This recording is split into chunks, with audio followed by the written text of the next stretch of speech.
সব এগুলো দেশি না ভাই?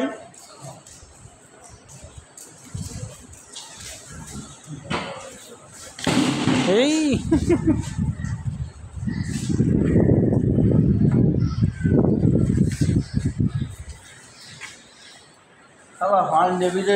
খাবি না, শুকনো খাবি না, কি খাবি? খাচ্ছি সেইভাবে খাওয়ানোর জন্য চেষ্টা করতেছি।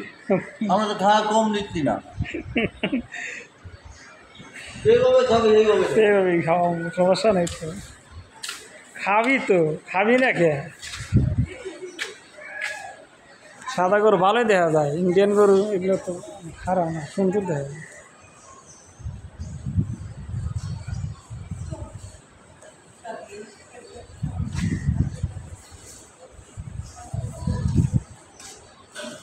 বেসপন কয়টা আর কোরবানি কয়টা?